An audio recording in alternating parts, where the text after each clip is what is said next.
안녕하세요. 잘대갑TV의 명품 PD 한 PD입니다. 자, 오늘 이 시간은 서부축, 서부축의 발전과 확장성에 대해서 한번 알아보겠습니다. 자, 서부축이 과연 어떤 인프라들이 깔려 있고 앞으로 예정이고 지금 도시는 어떠한 형태로 되어 있고 그 도시가 어떻게 발전해 나갈 것인가 라는 것을 우리가 한번 살펴봐야 되겠죠. 여러분들 지금 잘 생각하셔야 되는 게 뭐냐면 최근에 제가 여러 투자하시는 분들을 많이 접해보면 요즘은 정말 투자하기가 너무 좋은 세상이지 않습니까? 시중에 너무 돈이 많다 보니까 화폐 가치가 너무 떨어졌죠. 그러다 보니까 그 시중의 유동성이 너무 풍부해진 거죠. 뭐 은행에서 돈을 빌려오기가 너무 쉬운 거죠. 자, 거기에다가 요번에 미국에서 0.5% 또 금리 인하를 했습니다. 참 미국은 그런 거 보면은 뭐 굉장히 뭐랄까요? 반응이 빠른 것 같아요. 어떤 시스템이 되어 있다고 할까요? 위기다. 지금은 위기다라고 이제 판단을 하면 바로 금리를 내리죠. 자, 근데 이제 우리나라 금리도 역시 지금 굉장히 낮은 편인데 1.25인가요? 지금 코스피 금리가. 자, 그런데 지난달 통계를 했고 내릴까 말까 고민을 하지 않습니까? 한국은행에서 이주열 총리인가요? 통계를 시켰죠. 요즘 분위기가 부동산 때문에 어떻게 내릴 수가 없는 거죠. 지금 자영업자를 생각하면 지금 말도 안 되게 진짜 고통스러운 시절 아닙니까? 진짜 되는 게 없지 않습니까? 집에만 있으니까 소비를 못 하니까. 자, 그런 상황인데 그런 상황에서 금리를 내려서 그런 사람들의 이제 고통을 낮춰 줘야 되는데 부동산 때문에 또 낮추지도 못하는 그런 상황인 거죠. 자, 그런데 어떤 선후라는 게 있는 것 같아요. 선후. 고통스러운 사람이 먼저지. 부동산 금리를 낮춰서 투기 세력들이 그걸 이용한다면 그걸 방지하는 법을 만들고 그러면 되는 거 아닌가 싶어요. 고통스러운 사람이 먼저지. 자, 어쨌든 문제는 자, 미국이 내렸으니까 우리도 내릴 가능성은 있다. 자, 그렇게 되면 지금 금리가 뭐 2.2% 후반대도 안 되죠? 한 2.8% 예를 들어서 2.8%, 뭐 많이 높아야 2.8%입니다. 3%가 안 된다는 얘기죠. 그러면 앞으로 주택담보금리가 주담보가 2.5로 내려간다는 거죠. 2.5 이하로 내려간다는 거죠. 자, 그러면 이제 시중에 돈이 더 풀리겠죠. 자, 이제 본격적인 저금리 시대. 지금은 경기가 좋아질 수가 없죠. 자, 이 코로나 바이러스로 엄청난 타격을 받았는데 이런 상황에서 경기가 좋아질 수가 없죠. 세계적으로 뭐 소비가 유축될 수밖에 없는 겁니다. 자, 그렇다 보니까 이제 본격적인 저금리가 한 번 더 올 것이다. 자, 그러면 이제 당연히 무주택자들은 자기 집을 사야 되겠죠. 자, 사야 되는 신호라고 봅니다. 금리 인하가 왔을 때는 자, 무주택들은 사야 되는 거고 투기로 하시는 분들은 이제 정부가 규제를 해야 되겠죠. 특히 법인을 가지고 투자하시는 분들은 그거 단속을 해야 되겠죠. 안 그러면 경기 수도권은 완전히 투기판이 되어버리는 겁니다. 제가 보기에는 뭐 그냥 법인으로 하면 대출 제한이 없지 않습니까? 말 그대로 대출 제한이 없는 겁니다. 그건 자기 능력에 달려 있는 겁니다. 법인으로 봤는데 뭐 DSR이 적용이 되는 것도 아니고 단지 다른데 개인보다 금리를 더 물린다는 건데 뭐 더 많은 수익을 내는데 금리 얼마나 된다고 문제가 되겠습니까? 당연히 어떤 규제가 들어가야 되겠죠. 안 그러다가는 금리를 앞으로 한 번 더 낮추면 그게 이제 투기 세력들이 이용할 수 있는 어떤 계기가 된다. 어떤 발판이 된다. 자, 그런 점을 좀 정부가 인식을 해야 될 것 같아요. 자, 이제 그런 얘기하고, 자, 우리가 경부 축에 대해서 이야기를 했죠. 자, 경부 축의 발전의 원동력은 바로 어떤 강남의 벤처 산업. 자, 그게 판교로 이전했고, 그 다음에 대한민국의 반도체, 자동차 산업의 발전으로서 동탄, 판교, 그 다음에 평택까지 쭉 뻗어나갔다. 그리고 수원의 구도심까지 다 재개발하게끔 만들어놨다. 자, 그렇다는 거죠. 그러면 이제 서부축은 발전의 원동력이 뭐냐? 우리가 한번 살펴보자는 거죠. 서부축의 어떤 에이리어를 일단 보십시오. 자, 제가 보기에는 이 제2 경인고속도로, 자, 이 제2 경인고속도로를 요 경계로 있는 도시들, 땅들, 자, 그 다음에 이 밑으로는 영동고속도로라고 하죠. 영동고속도로를 이용하는 도시들. 자, 그렇게 표현하는 게 제일 맞을 것 같아요. 자, 그렇게 보면은 서부축의 끝은 인천이다. 인천 연수구. 자, 연수구 쪽이다. 그리고 판교 동쪽으로는 판교다. 자, 판교다. 그러면 이제 동서축이 되는 거죠. 정식적으로 이야기를 하면 동서축이라는 것이 맞겠죠. 자, 동서축이다. 그 도시의 서부축의 도시의 중간에 그 중심 도시는 안양이다라는. 자, 그래서 안양이 매우 중요한 도시죠. 자, 그럼 경부축의 중심은 분당, 판교고 서부축의 중심은 안양이라는 거죠. 안양과 그 바로 관문을 지키고 있는 광명역사관. 자, 그리고 과천. 자, 이 세 개가 중심 도시다. 이렇게 Y자로 돼서. 자, 그래서 과천을 통해서 강남으로 가고, 광명역세권을 통해서 강남도 가고, 가산 디지털밸리, 여의도 쪽으로도 가고. 자, 그러니까 이 도시가 중심 도시이다. 자, 그런데 이 서부축의 도시들은 바로 이 고속도로가 아주 잘 깔려 있다는 겁니다. 이번에 강남 순환 고속도로가 뚫려서 강남에 대한 접근성을 강화시켜버렸고, 그 다음에 제2경인고속도로를 통해서 판교로 연결해버렸고, 그 다음에 도시 전체, 수도권 전체를 잇는 외곽순환도로가 연결되어 있고, 그래서 이렇게 쭉 가는 거죠. 이렇게 쭉 가서 일산 쪽으로 가도 되는 거고, 부천 쪽으로, 인천 쪽으로 가도, 인천, 부천을 다 가는 거죠. 자, 연결 잘 되어 있고, 그 다음에 영동고속도로를 통해서 동탄 쪽으로 또 가고, 또 경부 쪽으로 빠지게 되어 있고, 자, 횡으로 잘 되어 있고, 종으로도 또 서해안고속도로, 또 평택시흥고속도로, 광명 수원고속도로, 그렇게 연결이 잘 되어 있다는 거죠. 고속도로로 보면은 뭐 완벽하다. 자, 예를 들어서 이 백오대에서 수원. 자, 이거 여기서 이 영동고속도로를 이용하면 한 30분이면 가죠. 막히지 않으면. 자, 그 정도로 빠르다는 겁니다. 도로는 잘 되어 있다. 자, 그런데 이 도시가 서부축에 있는 도시들이 이 안양을 제외하고는, 자, 안양을 제외하고 여기 역시 광명, 시흥, 이 협곡, 계곡 쪽에 있는 거, 나중에 광명, 시흥, 또 첨단 산업단지가 들어올 땅이 이제 빈 땅으로 되어 있고, 자, 개발이 안 되어 있던 거죠. 그 다음에 시흥 역시 허허 벌판이었죠. 자, 개발을 하기가 어려운 거죠. 개발을 하기가. 자, 왜 그러냐면 이제 지하철이 없었던 거죠. 자, 지하철. 서울로 가는 지하철. 자, 그 지하철 노선이 없다면 당연히 여기에 대규모 신도시와 택지지구가 들어설 수가 없는 거죠. 자, 그런데 여기에 이제 지하철 노선이 4개가 들어옵니다. 4개가. 자, 일단 이 횡으로 인천과 수원을 잇는 수인선. 자, 이 노선도 이제 이용을 많이 하겠죠. 물류로도 중요한 노선이고. 자, 그 다음에 안산에서 대구까지 가는, 나중에 이게 이제 밑으로는 홍성까지 가고, 그 서해안 노선이죠. 중요한 노선이죠. 김포공항까지 가고. 자, 그 노선이 만들어져서 어떤 김포공항, 마곡 쪽으로, 강서 쪽으로 출퇴근하시는 분들, 자, 그런 분들이 이용할 수 있는 노선을 지금 건설 중이다. 자, 그리고 월판선, 판교로 가는 노선, 자, 중요한 노선이죠. 월판선을 이어서 또 이 판교의 수요, 배후 수요를 만들어낼 수 있는 어떤 인프라를 지금 건설 예정이다. 한 내년 정도부터 들어간다고 그러죠. 자, 그 다음에 시흥, 장현지구에서 여의도까지 가는 신안산선, 중요한 노선이죠. 그 신안산선을 만들어서, 자, 서울의 수요를 가지고 올 수 있다는 거죠.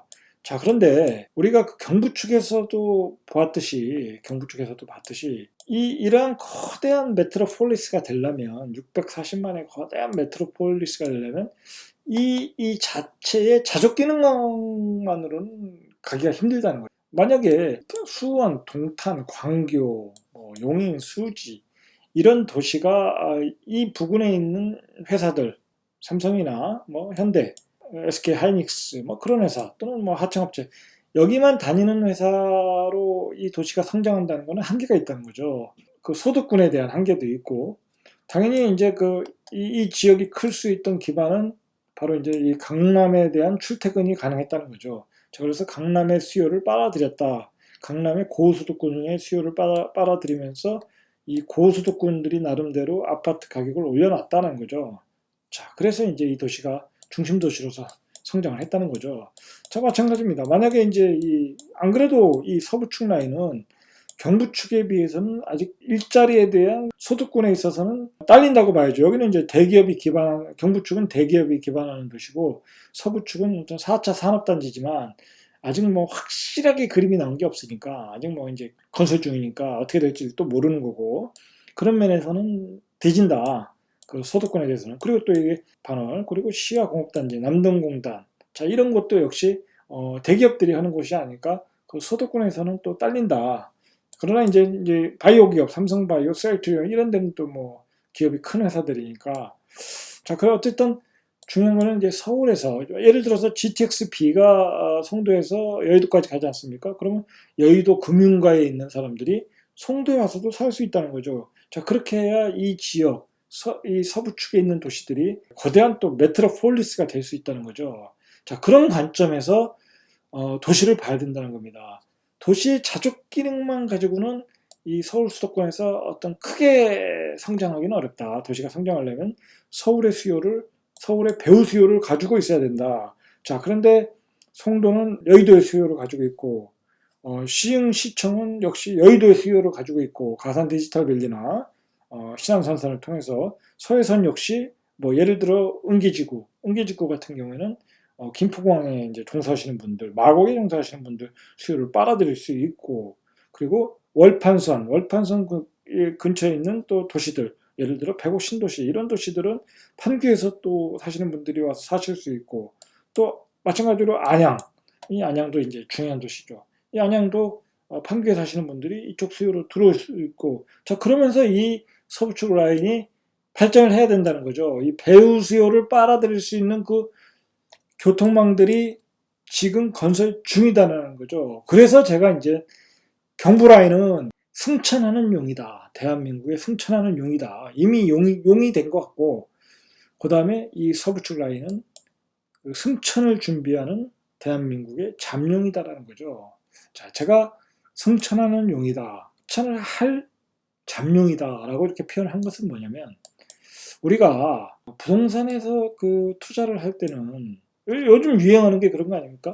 단기 차익을 얻으려고 차트를 열심히 분석하고 뭐 공급량을 분석해서 바로 뜰 지역들 막 그런 데를 지금 막 기본적인 베이스 분석 없이 막 들어가는 거 아닙니까? 뭐 심지어는 뭐 군산, 익산, 뭐 광양, 뭐 소도시까지 막 들어가는 거 아닙니까? 충주 그냥 단탁치기를 하고 있다는 거죠. 그렇게 하면은 수익이 크질 않겠죠? 뭐 그런 소도시에 들어가서 수익이 얼마나 나겠습니까? 제가 얘기하고자 하는 건 뭐냐면 이 부동산은 이렇게 베이스를 철저하게 공부를 하셔가지고 장기적으로 어디가 발전할 것인가 나름대로 이렇게 도시 분석을 해야 된다는 거죠. 도시 분석. 자, 그런 도시 분석을 통해서 내가 어느 지역에 들어가야 하는가, 장기적으로 들어가야 하는가, 자 그런 것을 파악해야 된다는 거죠. 자 그런 관점에서 대한민국은 바로 이제 대한민국 산업이 제가 경부축과 서부축을 다 이야기하지 않았습니까? 경부축과 이 서부축, 송도부터 판교까지 안에 있는 이 모든 도시에서 지금 다 이루어지고 있지 않습니까? 뭐 지금 제조업은 말 그대로 경쟁력이 떨어지고 있지 않습니까? 대한민국이 지금 경쟁력을 가질 수 있는 게 뭡니까? 바이오, 반도체, 그리고 4차 산업이지 않습니까?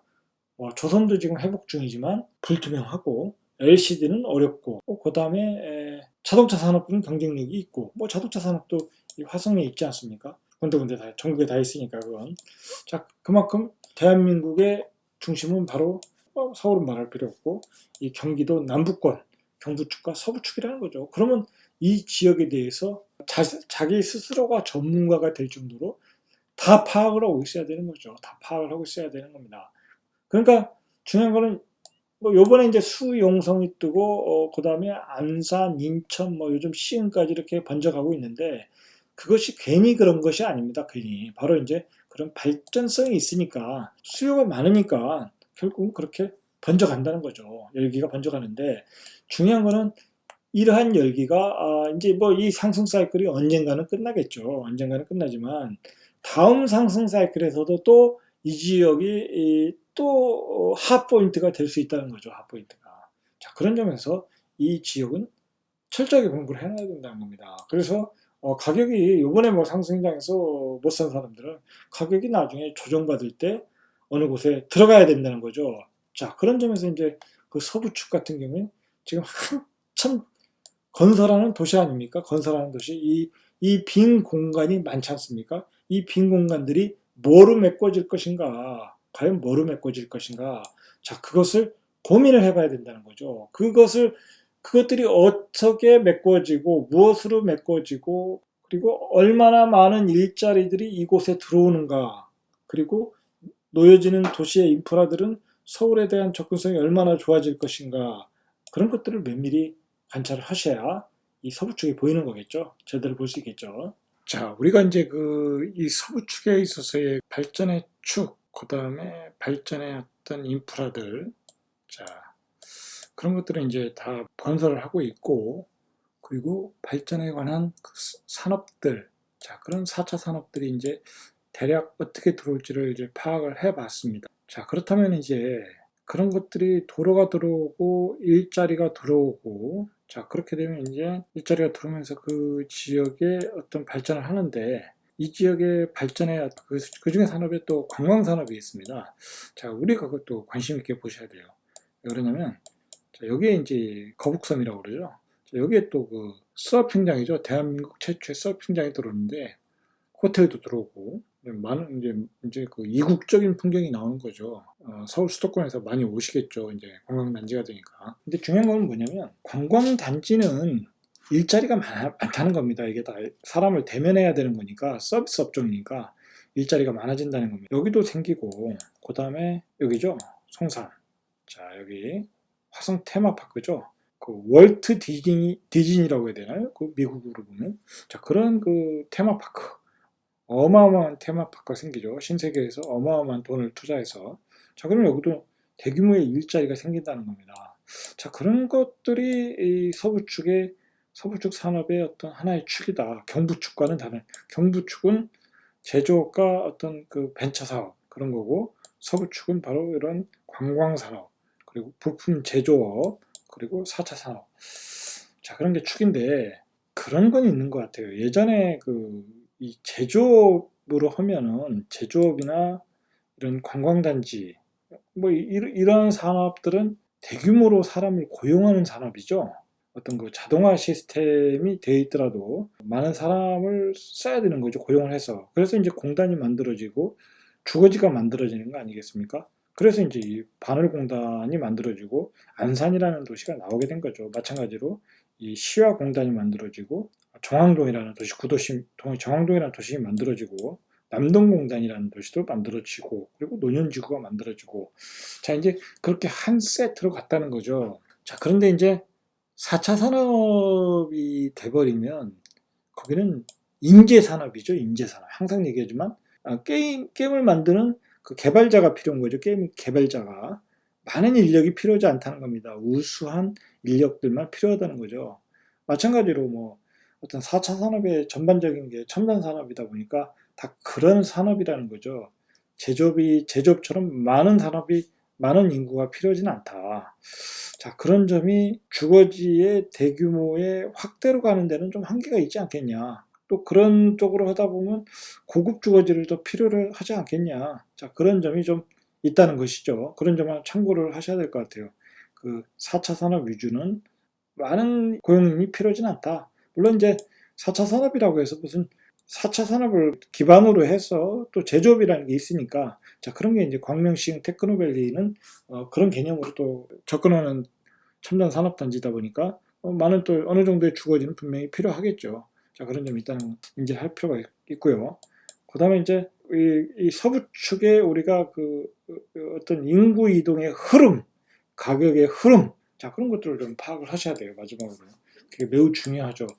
자 근데 이 서부축의 어떤 도시의 뭐라 할까요? 그 대장은 역시 가격으로 보면 이 광명역세권과 뭐 과천은 뭐 서부축이라기보다는 뭐 강남에 가까운 도시니까 제외하고 광명이라고 봐야죠. 광명역세권이라고 봐야죠. 자, 광명역세권 요번에 보니까 태형 대시양이 뭐 12억을 찍었다고 신문에 나오더라고요. 그러면 11억에서 12억이라고 하면 자, 이 지역이 대장이 돼서 밑에 지역의 가격을 시세를 형성을 하고 있다. 자, 그렇게 보셔야 됩니다. 예를 들어서 여기가 12억 하니까 목감도 뭐 예를 들어서 6억에서 7억, 뭐 7억까지는 찍었는지 모르겠는데 뭐 예를 들어서 6억에서 7억 광명역세권을 기준으로 하는 거죠. 자, 그렇게 가격이 형성이 되더라라는 거죠. 예를 들어서 또 시흥시청역 역시 여기도 트리플 역세권 아닙니까? 그러니까 목감에 준하는 가격이 또 형성이 되는 것이고 역세권을 따라 또 그 광명 역세권의 가격을 기준으로 해서 또 은계지구도 형성이 되는 거고 또 기준으로 해서 이 시흥시청 또 기준으로 해서 또 이 105 신도시 요즘 최근에 이제 많이 올랐는데 작년까지만 해도 4억 이하의 가격도 있었습니다. 참 지금으로 보면 그때가 찬스였죠. 그게 지금 뭐 6억에 나오는 거니까 3억 8천 막 그랬지 않았습니까? 여기 입주할 때 서미트 입주할 때가 3억 8천도 있었습니다. 그 기준층이 지금은 뭐 5억 5천 뭐 6억 가까이 나오죠. 가격이 5억 5천이면 그냥 팔리고 그 정도로 가격이 이제 그게 뭐냐면 이제 결국은 이제 이 광명 역세권에서 이렇게 내려오는 가격들이 시청 트리플 역세권에서 가격이 또 받쳐주고 그 가격의 흐름이 이제 여기까지 이어지는 거죠. 이어진다는 거죠. 자, 그런데 이제 단지 문제는 뭐냐면 경부축과는 다른 게 뭐냐면 경부축은 뭐랄까요? 이 가격, 이 도시가 이렇게 하나의 도시, 메트로폴리스처럼 잘 연결이 되지 않았습니까? 어떤 그 도로라든지, 그 다음에 지하철이라든지, 이렇게 잘 연결이 돼 있다는 거죠. 뭐, 당연히, 대중교통도 좋을 것이고. 자, 그러다 보니까 이렇게, 그리고 각 도시마다의 특징이 있지 않습니까? 예를 들어서 수지 같은 경우에는, 상품성은 떨어지지만 학군이 좋지 않습니까? 그럼 학군의 수요를 또 빨아들일 수 있죠. 그리고 서울과 가깝고 접근성도 좋고 빨아들일 수 있는 거죠. 자, 동탄 같은 경우에는 서울과는 멀지만 강남 접근성은 좋고 그럼 서울과 떨어졌지만 그렇지만 상품성이 좋지 않습니까? 그리고 생활 인프라들이 좋고 정주 여건도 좋고 자, 그렇다는 거죠. 각각의 도시 장점들이 뚜렷하다. 그래서 서로 간의 어떤 교류 이동이 필요에 따라 자기의 그 각자의 필요에 따라 이동이 용이하다는 거죠. 도시의 편차, 생활 여건에 대한 편차가 그렇게 크지 않다는 거죠. 자, 그런데 이 서부축은 안 그렇다는 거죠. 서부축. 사진에서 보듯이 이렇게 일단 뭐 중간중간에 이렇게 산들이 막혀 있지 않습니까? 일단 이동이 불편한 거예요. 이동이. 물론 차로 이동하면 편한데 아직은 대중교통이 이렇게 발달되어 있지 않다. 발달되어 있지 않다. 그리고 시흥시청에 가서 살던 사람이 광명역세권으로 가기에는 또 가격이 부담이 또 크고 마찬가지라는 거죠. 그런 이유로 좀 가격의 편차가 지역 간의 가격의 편차가 심하다. 예를 들어서 또 정원 구도심에서 105 신도시 오기도 쉽지가 않죠. 가격이 뭐 거의 30평대 가격으로 보면 60%밖에 안 되니까 60%, 55%뭐 그 가격밖에 안 되니까 그 이동이 쉽지 않다는 거죠. 마찬가지죠. 여기 안산도 마찬가지고 안산의 구축에서 신축 가는 것도 쉽지 않고 여기 구축 팔아서 뭐 105 신도시로 오는 것도 쉽지도 않고 그런 편차가 조금 있다. 그래서 그런 이동이 쉽지 않다. 왜 그러냐면 주변의 집값이 좀 이렇게 정주권도 비슷하고 가격도 비슷하면 서로 간의 이동을 통해서 어떤 도시가 연결돼서 거대한 메트로폴리스로 발전할 수 있는데 그런 면에서는 서부축이 경부축만은 못하다. 그런 점이 있는 것 같아요.